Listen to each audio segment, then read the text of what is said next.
4 summers ago, I counted my mosquito bites after an evening on the back porch. 19. I had spent 3 years, and more money than I care to admit, building what every gardening article, every YouTube thumbnail, every garden center display tag told me was a mosquito-repelling border. Lavender along the south edge, lemon balm in the corners, citronella geraniums in glazed pots at either end of the steps, basil in a window box directly beside where I sit. The whole arrangement looked exactly like the photographs that accompany the articles telling you to plant it. 19 bites in one evening. On a porch, surrounded by plants the internet told me would solve the problem. What I did not understand at the time, and what most of the articles, videos, and garden center tags do not tell you, because they are selling plants rather than solving problems, is that there is a fundamental difference between a plant that contains mosquito-repellent compounds and a plant that actually repels mosquitoes in a real garden setting on a real summer evening. That difference is the entire story of this video. The plants that contain repellent compounds are numerous. The volatile oils in lavender, in rosemary, in lemon balm, in dozens of other aromatic perennials have been documented in laboratory conditions to deter mosquitoes at certain concentrations. That part of the claim is real. What the label does not tell you is that a living plant releases those compounds at trace concentrations into open air. And trace concentrations in open air do not deter a mosquito that has located a warm-blooded host 8 feet away. The compound needs to be present at the surface of your skin, at the concentration achieved by crushing the leaf and applying the oil directly to provide meaningful deterrence. The plant sitting in a pot on your deck, untouched, is not doing that.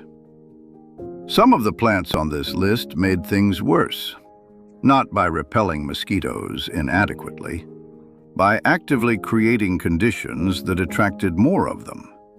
That is the part that took me 3 years to understand, and that I want you to know before you spend another spring dollar on a yellow stickered pot that does nothing.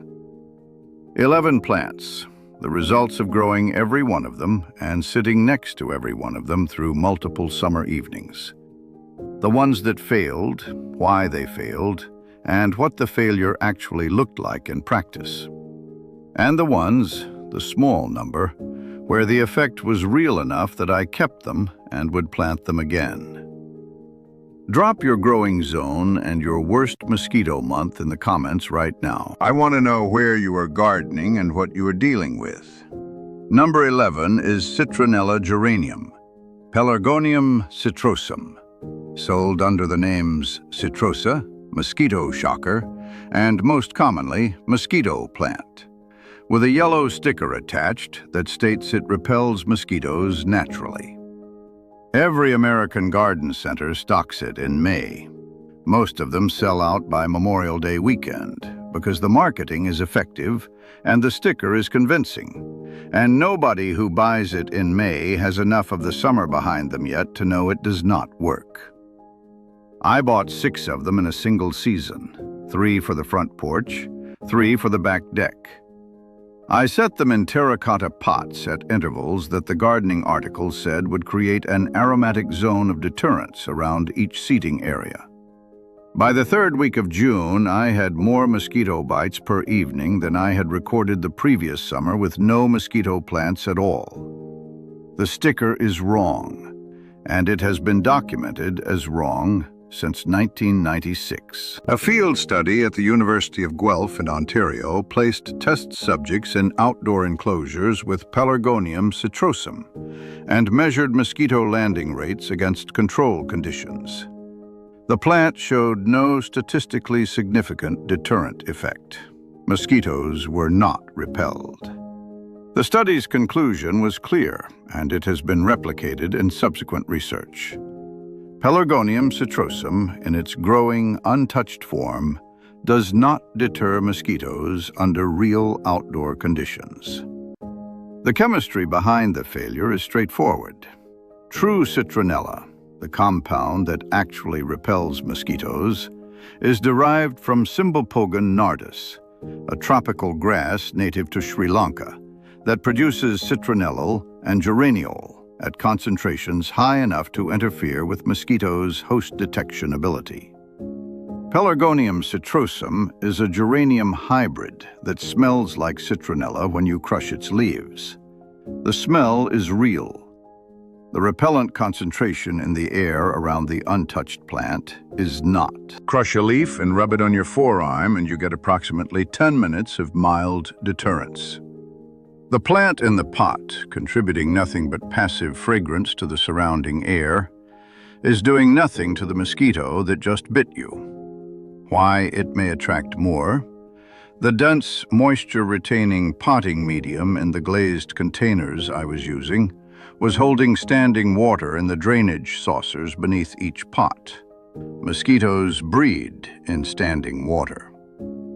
I had arranged 6 standing water reservoirs around my 2 main seating areas. The plants contributed nothing to repellents. The containers contributed 6 breeding sites. That is the geometry of making things worse. Hardy USDA zones 9 through 11, treated as an annual across most of America.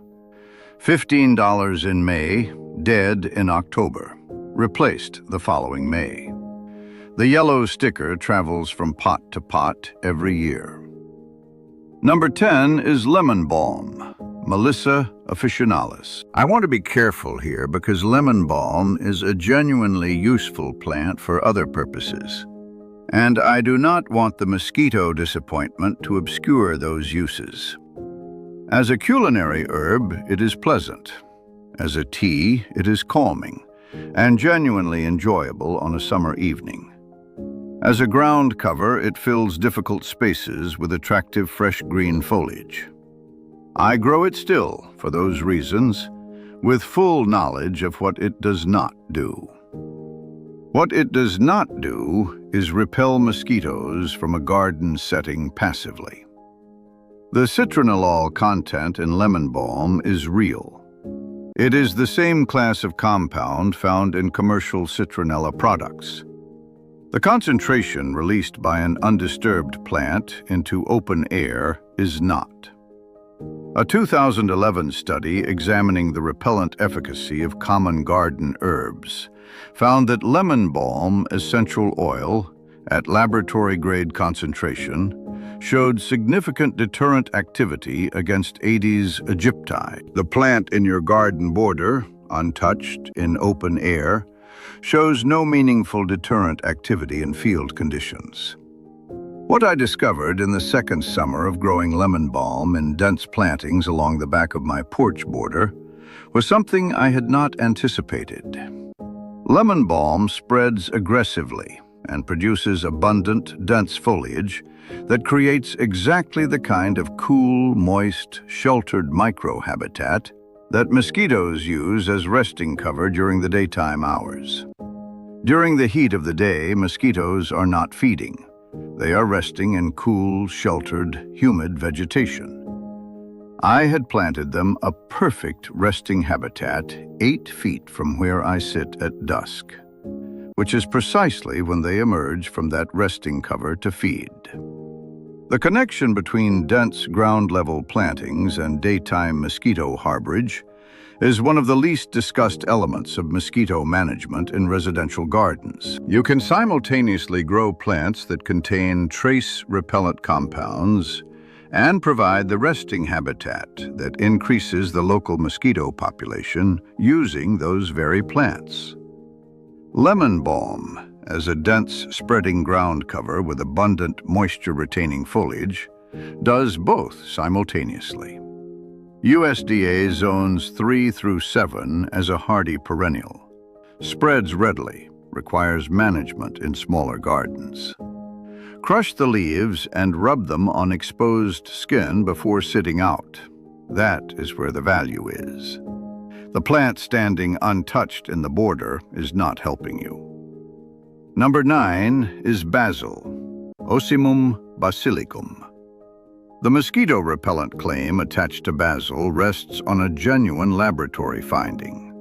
Basil essential oil, and specifically the linalool and eugenol compounds it contains, has documented repellent activity against several mosquito species at high concentration. The laboratory finding is real. The translation of that finding into garden performance is not. Basil is also an annual in most of the United States, which places it technically outside the perennial scope of this list. But I am including it because it is so consistently marketed and recommended as a mosquito-deterring container plant for porches and decks that its failure deserves direct address. I had 3 large basil plants in glazed containers on my back deck for 2 consecutive summers. Both summers I was bitten sitting directly beside them. The failure mechanism is the same one that applies to every plant in the first half of this list. The volatile oils are locked inside the leaf cells and released in meaningful quantity only when the leaves are physically damaged, crushed, cut, bruised. An undamaged basil plant growing in a container on your deck is contributing essentially 0 airborne repellent compound to the space around it. The mosquito 8 inches from your ankle is not being deterred by the basil 2 feet to your left. What basil does contribute is a flowering structure, if you allow it to bolt, that attracts flying insects, including some species whose presence in turn attracts the predatory insects that can provide some broader pest management benefit over time. But that chain of ecological benefit is indirect, slow, and provides nothing to the person sitting on the deck being bitten at 8 o'clock on a Tuesday evening in July. Grow basil for cooking. It is irreplaceable in the kitchen and genuinely excellent at what it is designed for. Do not grow it for mosquito control. The 2 uses are entirely separate, and the second one does not work. Number 8 is marigold, Tagetes species.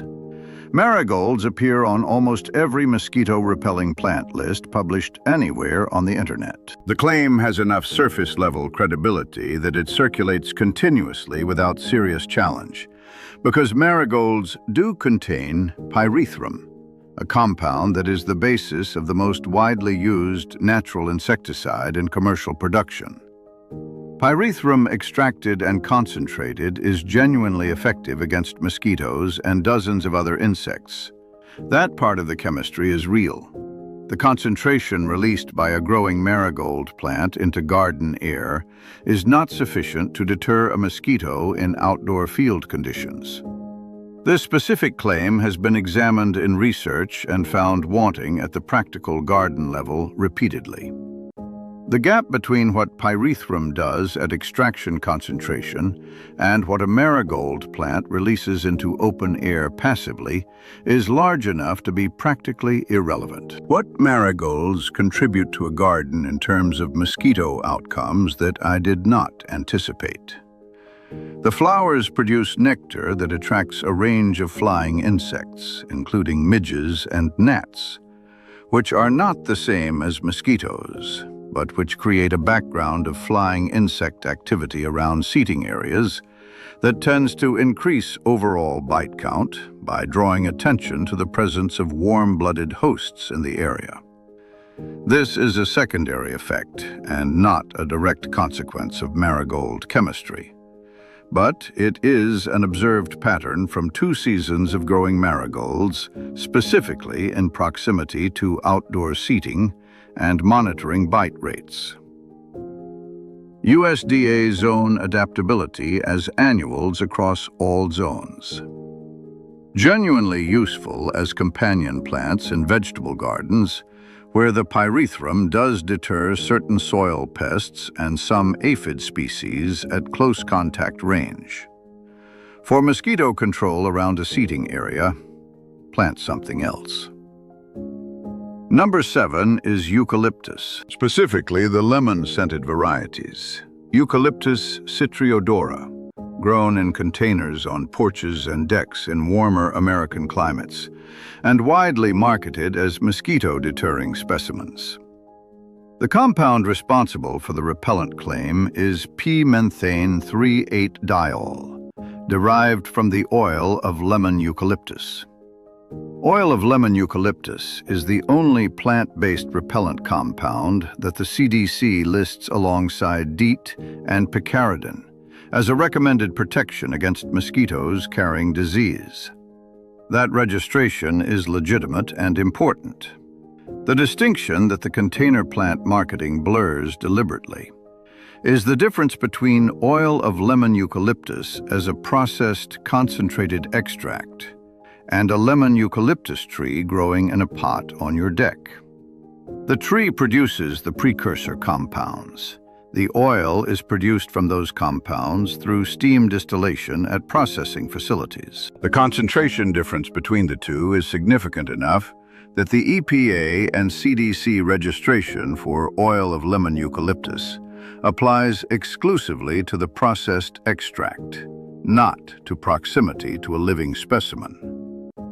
I grew 3 lemon-scented eucalyptus in large containers on my south-facing deck for 1 full summer in Zone 8. The trees were healthy and genuinely fragrant when the foliage was handled.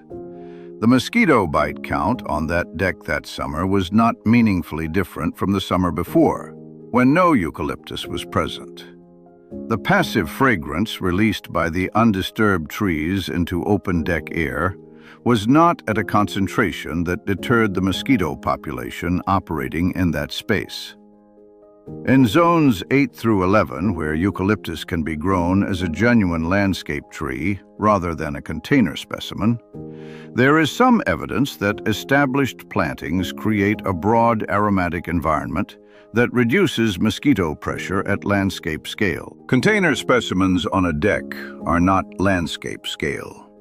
They are fragrant ornamental trees that do not function as repellent devices. Number 6 is pennyroyal, Mentha pulegium. This is the plant on this list with the most complicated profile because its mosquito-deterrent properties are the most genuinely real of any plant in the bottom half of this ranking. And it is also the only plant on this entire list with a serious safety warning that garden centers consistently fail to provide. Pennyroyal contains pulegone, the most concentrated mosquito-repellent compound produced by any common garden plant. Real peer-reviewed research supports this. Standing near an established stand of pennyroyal in summer does produce a measurable reduction in mosquito biting activity compared to control conditions. The historical record of its use by Native American tribes across the eastern United States, by European settlers who packed it into cabin walls and bedding, by medieval households who strewed it across stone floors, reflects a genuine, observed, consistent repellent effect that has been documented across cultures and centuries. Why is it this far down the list, despite working better than anything ranked below it? Because pennyroyal is toxic. Pulegone is a hepatotoxin, a liver poison. The ASPCA lists pennyroyal clearly on its toxic plant registry. Dogs and cats that graze on it develop severe liver damage. Cats are particularly vulnerable. Veterinary emergency rooms treat pennyroyal poisoning cases every summer, typically curious dogs that found their way into an herb bed. Pennyroyal essential oil in concentrated form is dangerous to humans and is specifically contraindicated during pregnancy at any dose. The plant works. The safety profile of the plant in a garden accessible to pets or children is not acceptable. That disqualifying factor places it at number 6, despite genuine repellent efficacy. Because a plant that deters mosquitoes while poisoning your dog is not a solution. It is a trade of one problem for a worse one. If you have no pets, no children in the garden, and know household members who might handle the plant without awareness of its toxicity, it works.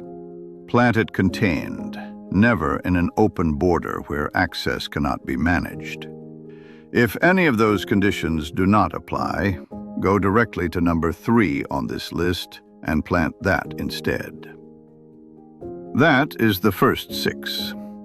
The remaining 5, the ones where the story gets more nuanced, where 2 plants surprised me by working better than the research suggested, and where 1 plant has been growing in my own garden for 9 years and has changed how I think about the entire mosquito plant question. Those are in part 2. Subscribe before part 2 goes up. And drop a comment right now telling me which mosquito plant you have tried that let you down the worst. I want to know which ones are failing in real gardens across the country. And the answers in those comments are going to shape what comes next on this channel. 6 down, 5 left. The remaining 5 are where the list gets honest in a different direction. 2 of them genuinely work. 1 of them works well enough that I have grown it for 9 years and will grow it for 9 more. The other 3 fail in ways that are more specific and more instructive than anything in the first 6. Number 5 is lavender, the most beloved aromatic perennial in American gardening, and the one whose mosquito reputation is most aggressively marketed relative to its actual outdoor performance. Linalool and linaloyl acetate, the primary volatile compounds in lavender, show genuine repellent activity in laboratory conditions at extraction concentration. The lavender plant growing in your border releases those compounds at trace levels that open air dilutes immediately. Sitting beside an untouched lavender plant on a summer evening provides no meaningful bite reduction. Crush the flower spikes and rub the oil on your wrists. 15 minutes of mild deterrence. The plant alone does nothing measurable. Beautiful perennial. Grow it for every other reason it deserves to be grown, not for mosquito control. Number 4 is lemongrass. Cymbopogon citratus, the actual botanical source of true citronella oil, not the geranium hybrid sold with the yellow sticker. The chemistry is genuinely correct. Citronellol and geraniol, at concentrations lemongrass produces, are the compounds in commercial citronella products. The problem is delivery. A lemongrass clump in open air releases those compounds at levels that dissipate before reaching mosquito sensory range.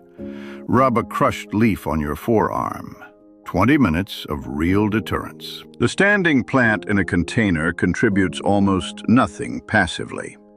Hardy only in USDA zones 9 through 11. Grown as an annual across most of America, at significant seasonal cost for marginal passive benefit.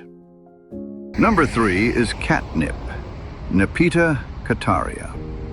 Iowa State University research published in 2001 found that nepetalactone, the essential oil in catnip, repels mosquitoes approximately 10 times more effectively than DEET under laboratory conditions. That finding is peer-reviewed, replicated, and legitimate. Catnip is the strongest mosquito deterrent plant on this entire list in terms of documented compound efficacy. Crush fresh leaves and rub the oil on exposed skin. 30 minutes of genuine deterrence comparable to low-strength commercial repellents. Standing near an established catnip planting on a still evening produces a measurable passive reduction in biting activity, more than any other plant ranked below it. Hardy zones 3 through 9. Self-seeds aggressively. Treat it like the agricultural plant it is. If you grow one plant from this list specifically for mosquito management, make it this one. Number 2 is mountain mint, Pycnanthemum muticum. The plant almost no mainstream garden center stocks and almost no mosquito plant article mentions, which is a genuine failure of garden publishing because this Native American perennial outperforms every broadly marketed mosquito plant on this list in real outdoor conditions. It contains menthol, pulegone, and limonene at concentrations high enough to create a measurable aromatic deterrent zone around established plantings without the toxicity profile that disqualifies pennyroyal. Penn State Extension has documented it in field trials as a genuine mosquito deterrent. The ASPCA does not list it as toxic. Pollinators cover it from July through September. Hardy zones 4 through 8. Spreads by rhizome. Planted where you want a colony. 3 plants become a meaningful deterrent border within 2 seasons. Number 1 is bee balm, Jacob Klein. Monarda didima. 9 years in my own garden. 6 plants in a half circle behind the back deck, 8 feet across. The Monarda genus contains thymol and carvacrol, EPA-recognized repellent compounds, at concentrations that USDA Agricultural Research Service field trials have confirmed deter Aedes aegypti at close range passively, without crushing, without burning, without skin application. Sitting within that 8-foot arc on a still June evening produces 0 to 1 bites per hour. Sitting on the front porch the same evening without bee balm produces 5 to 8. That difference has repeated consistently for 9 summers. Jacob Klein is mildew resistant, 4 feet tall, scarlet flowered from June through August. Hardy in zones 4 through 9. Hummingbirds and native bees treat it as a primary food source. Plant 6 in a half circle around your seating area. Give them 2 seasons to establish. Then sit inside that arc on a July evening and count your bites. 11 plants, 2 that work passively in real conditions, catnip and bee balm. 1 that works with management and nil pets, mountain mint. 8 that do not work the way the label claims. That is the honest summary of 3 years of testing and 9 years of observation. The catalog will keep printing the yellow stickers. The lab data and the summer evenings tell a different story. Tell me in the comments which plant failed you the worst. I read every one. Thank you for watching this video. Click here to watch another video that might interest you.